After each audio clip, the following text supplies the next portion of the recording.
Itu aja tugas kita. Jangan sampai kita masuk kategori sittatu asya'in tuhbitul amal.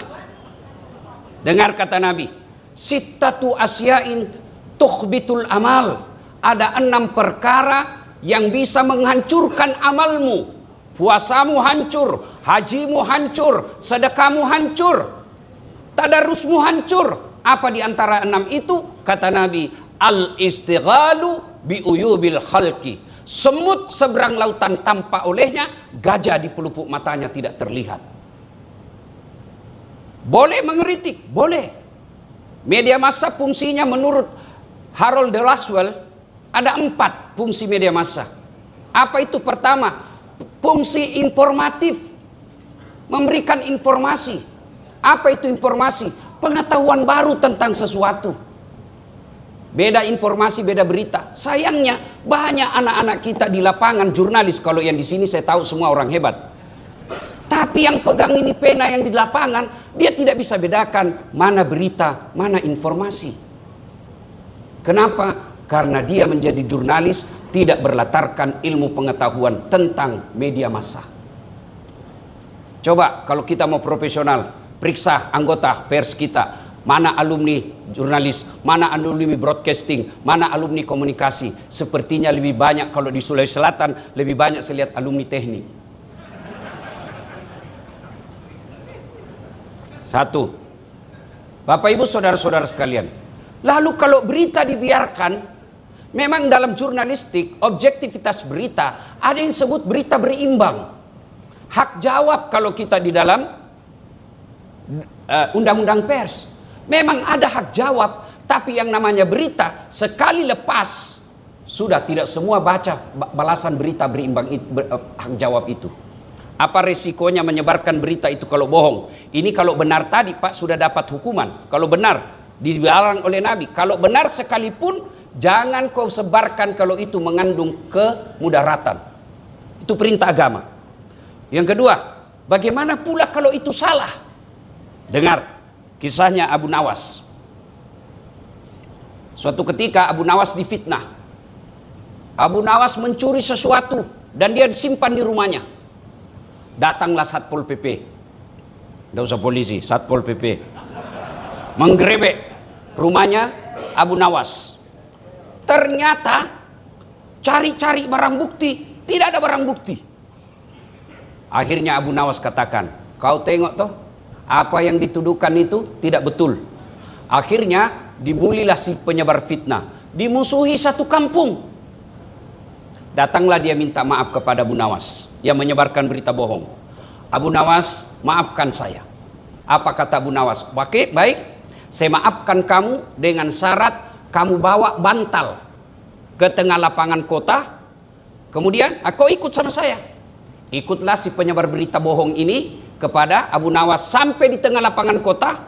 Kata Abu Nawas, syaratnya kalau kau mau saya maafkan, belah itu bantalmu. Dia belah itu bantal. Datang angin bertiup, terbanglah apa isi bantal ini? Bulu-bulu angsa berterbangan. Kata Abu Nawas, kalau kau mau saya maafkan, tangkap itu yang terbang. Dia tangkap 1, tangkap 2, tangkap 3, tangkap 10. Ternyata apa yang terjadi? Banyak yang dia tangkap, lebih banyak lagi yang tidak tertangkap. Kata Abu Nawas, saya maafkan kamu. Itulah tadi yang kau tangkap, bulu angsa. Tapi yang berterbangan kau tidak tangkap, itulah opini yang tercipta di masyarakat yang terlanjur percaya saya pencuri. Nah, kalau ini terjadi, percaya bagi orang beriman, Anda akan kena hadis Nabi. Apa hadis Nabi? Atadruna manil muflis? Tahu enggak kamu yang bangkrut di akhirat kelak? Yang pailit di akhirat kelak? Kata sahabat, yang tidak sholat ya Rasul, dia sholat. Yang tidak puasa ya Rasul, dia puasa. Yang tidak haji ya Rasul, dia haji. Nggak bayar zakat ya Rasul, dia bayar zakat. Lalu kalau begitu, siapa yang bangkrut ya Rasul? Nabi katakan, jarusu wahati'ur rahim. Tetangga yang jahat sama tetangganya dan yang memutuskan tali persaudaraan. Sahabat bertanya, kok bisa bangkrut? Dia akan sholat, dia puasa, dia haji, dia bayar zakat. Apa kata Nabi? Betul, hablu minallahnya baik. Yang kita sebut dalam fikih namanya ibadah mahdah. Hubungannya kepada Allah baik. Tapi ketika nanti dia setor amalnya, ya Allah, ini sholatku. Datang tetangganya, tunggu dulu. Saya pernah difitnah itu. Dia bikinkan saya berita bohong gara-gara pilkada. Beda pilihan saya. Dia bikinkan saya berita bohong. Padahal saya sudah jual sawah. Saya sudah jual rumah. Untuk menang, gara-gara fitnahnya melalui medianya, saya hancur. Saya minta keadilan. Allah katakan, ambil sholatnya. Habis sholatnya 20 tahun. Dia setor lagi puasanya. Ya Allah, ini puasaku. Datang lagi, saya juga pernah difitnah. Katanya anakku yang lurus rambutnya bukan anaknya suamiku. Karena suamiku keriting rambutnya. Dia tidak tahu anaknya lurus rambutnya karena sudah direbonding. Gara-gara fitnahnya, saya dipecat. Yang tadinya Kapolda menjadi staf ahli. Ahli yang tidak ada stafnya. Saya minta keadilan ya Allah. Allah berfirman, ya sudah, ambil puasanya. Habis semua amalnya Pak, masih ada yang datang. Saya juga pernah disakiti. Katanya mobilku hasil korupsi. Dia lihat jabatan saya memang gaji saya 15 juta. Tapi dia tidak tahu bahwa ada warisan orang tua saya sudah jual sawahku di kampung. Gara-gara fitnahnya saya dibenci satu negara. Itu gara-gara kelakuannya tuh. Lalu dia berkata, Tuhan bagaimana lagi? Nah habis mini amalku. Dek nagaga malakku panggil. Tidak ada mini amalku ini Tuhan. Apa kata Allah? Tidak ada kebatilan yang tidak ada balasannya hari ini. Silahkan kau ambil dosanya orang yang pernah kau fitnah. Jadi bapak-bapak polisi kalau difitnah sama wartawan, santai Pak. Kenapa? Nanti ada saatnya Bapak ambil amalnya. Tapi biasanya tidak ada asap kalau tidak ada api. Makanya tugas jurnalis mengedepankan jurnalisme investigasi. Dan ciri-ciri jurnalis tidak bertanggung jawab menurut sumber yang tidak mau disebut namanya. Ini wartawan malas ini. Tidak boleh Pak. Kriteria berita yang baik, sumber jelas. Kalau tidak mau disebut namanya, berarti dia tidak bertanggung jawab. Maka kewajiban moral kita tidak memberitakan itu. Tuan-tuan yang saya muliakan. Berikutnya. Apa solusinya? Buka Al-Quran, ternyata sejak 1400 tahun yang lalu, itu sudah ada solusi dalam Quran. Apa solusinya? Saudara tuan-tuan para jurnalis, bukalah surah Al-Hujurat. Bapak-bapak semua punya chat GPT. Buka itu surah Al-Hujurat ayat 6. Di situ Allah jelaskan, wahai orang-orang yang beriman. Allah tidak katakan ya ayuhan nas, tapi Allah katakan ya ayyuhalladzina amanu. Berarti kalau wartawan tidak punya iman, bahaya. Maka Allah katakan wahai orang-orang yang beriman, apabila datang kepadamu seorang fasik. Apa itu fasik?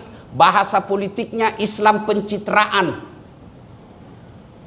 Islam gimik-gimik. Kalau mau pilkada pakai peci.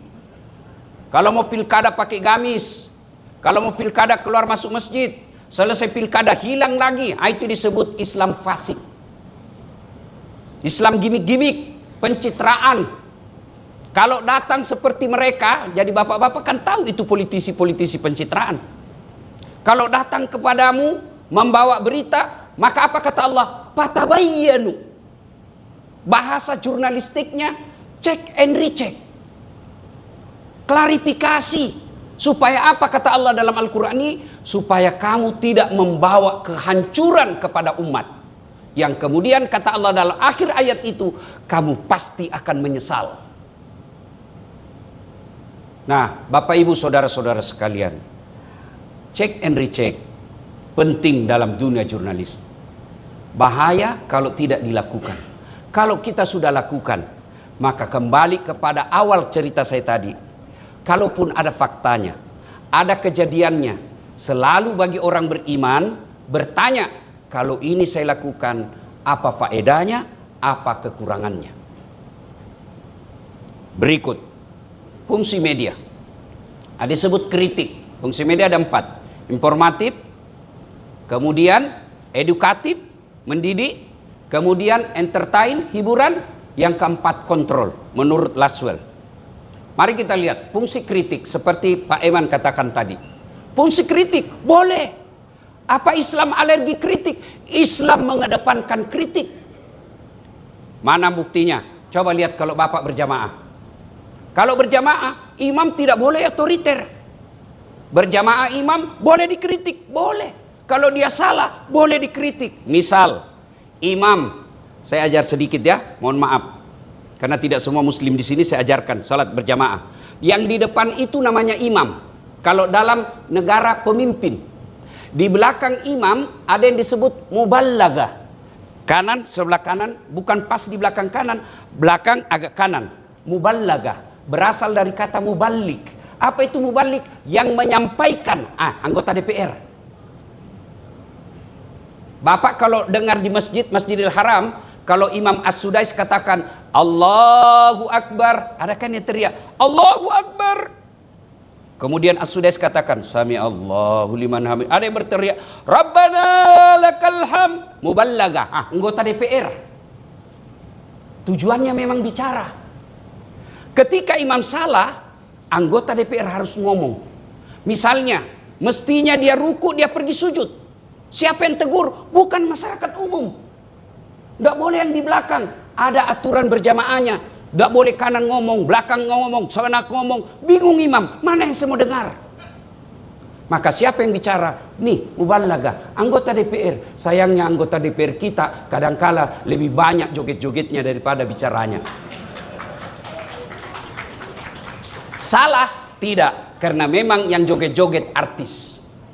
Anggota DPR tidak salah menurut saya. Yang salah yang pilih. Kenapa kau pilih yang begitu? Hanya karena kredibilitas. Hanya karena popularitas.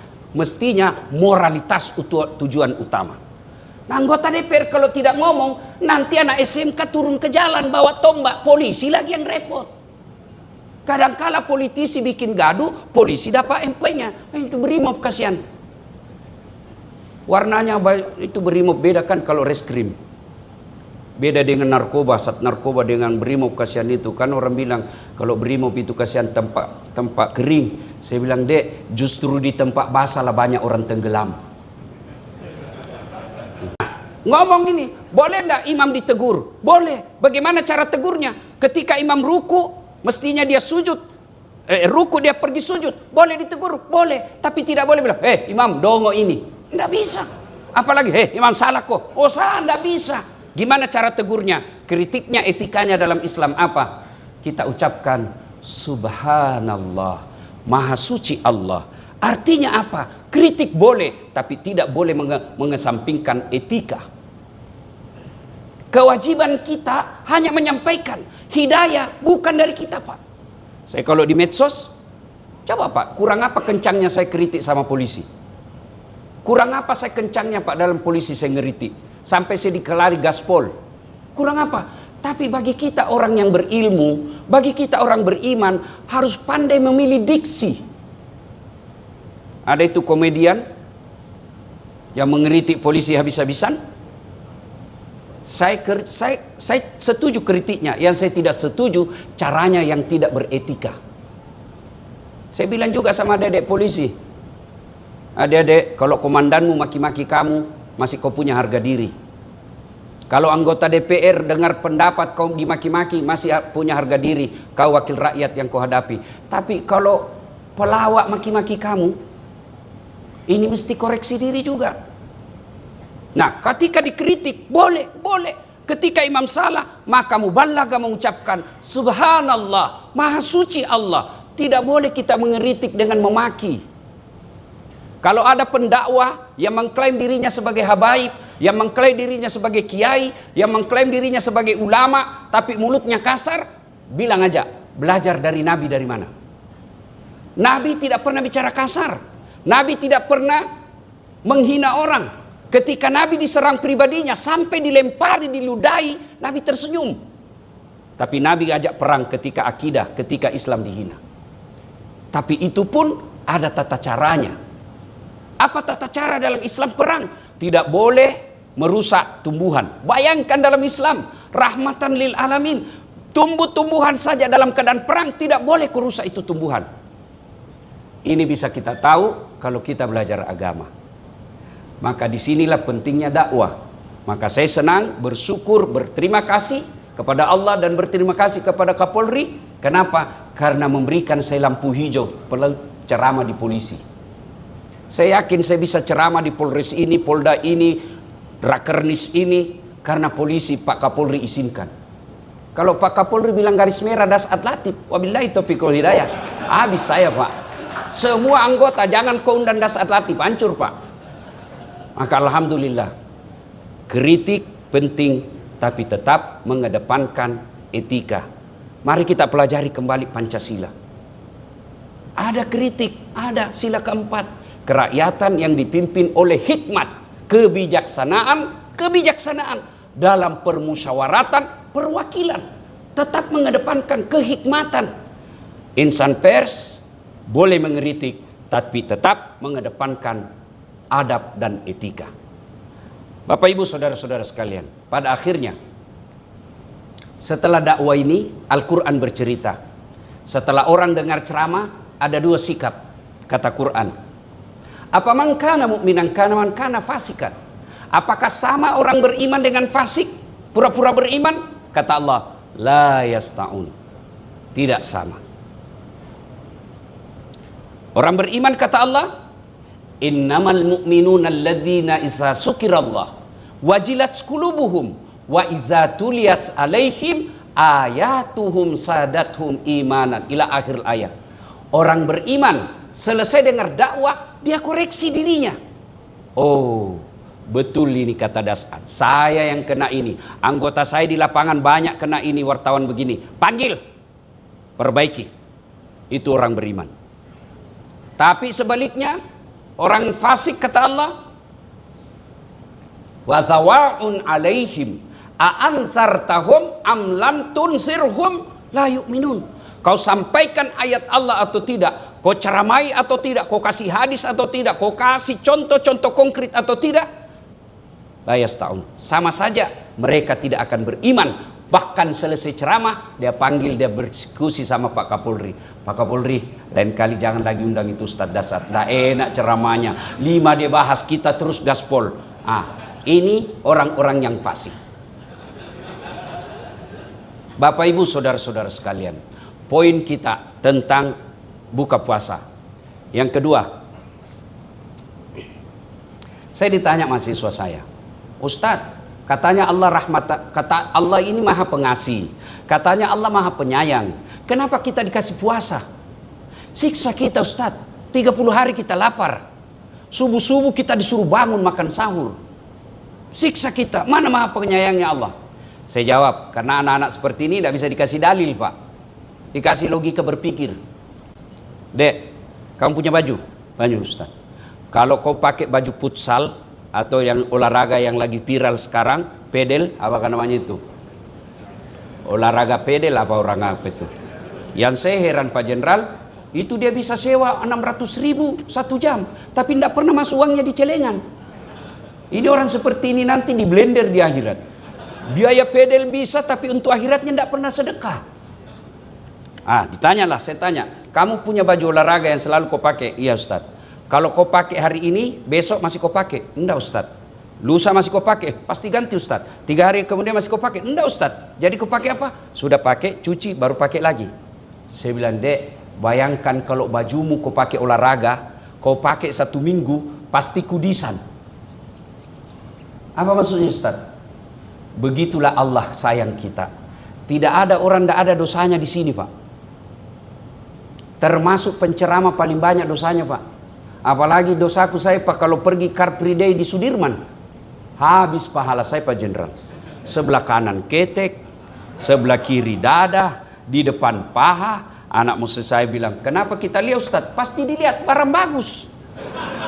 Kok sembunyi lagi dicari, apalagi kok kalau sudah kau pamer. Iya kan? Mana ada orang tidak ada dosanya. Jangankan tuan-tuan, jangankan bapak-bapak polisi yang banyak godaan. Ketika ada jabatan, uang ada, tidak ada masalah. Godaan tidak datang Pak. Ketika ada jabatan, ada masalah, istri minta dibelikan berlian, kemanakan minta dibelikan mobil, ada kasus datang. Ini kan tidak normal keadaan kita. Pasti ada godaan. Kurang apa mulianya para nabi? Nabi paling pertama namanya Nabi Adam. Ada dosanya makan buah huldi. Nabi yang paling banyak melahirkan keturunan Nabi, Nabi Ibrahim. Ada dosanya bohong ketika diajili Raja Namrud. Nabi Yunus ada dosanya apa? Dia sangka buruk dalam jabatannya, dia tinggalkan umatnya. Ada dosanya. Nabi Nuh, la ilaha illallah, jangan sembah kecuali Allah, tiada Tuhan selain Allah. Anaknya yang lawan, itu Nabi Nuh. Nabi Lut mengajarkan la ilaha illallah, istrinya berkhianat. Itu para nabi. Belum ada medsos waktu itu, belum ada video call, belum ada mall. Ada dosanya, apalagi kita. Maka Allah sayang kita. Seolah-olah Allah berkata, Das'ad, 11 bulan kau lupakan saya, 11 bulan kau tinggalkan saya. Wala tai'asu min rauhillah, kata Allah, jangan kamu putus asa. Aku hadirkan 1 bulan Ramadan. Ramadan bahasa Arab. Apa arti Ramadan? Membakar. Jadi arti Ramadan itu Pak, membakar. Apa yang dibakar? Dosa kita yang 11 bulan. Apakah semua orang yang mendapati Ramadan otomatis diampuni dosanya? Tidak. Bagaimana cara diampuni dosa di bulan Ramadan? Kata Nabi, man shoma ramadana imanan wahtisaban ghufira lahu ma taqaddama min zambihi. Barang siapa yang berpuasa di bulan suci Ramadan, Allah ampuni dosanya yang telah lalu dan yang akan datang. Jadi kalau mau bertobat di bulan Ramadan, mau diampuni dosanya, syarat pertamanya puasa. Yang kedua, wa amilus shalihat, beramal soleh. Amal soleh paling baik dicintai Allah, sedekah. Mau saya tanya, kalau boleh Bapak jawab, hebatnya itu sedekah. Tidak ada orang suka orang dermawan Pak. Tidak ada orang suka orang pelit. Saya mau tanya Bapak-bapak, senang Kapolda yang pelit atau dermawan?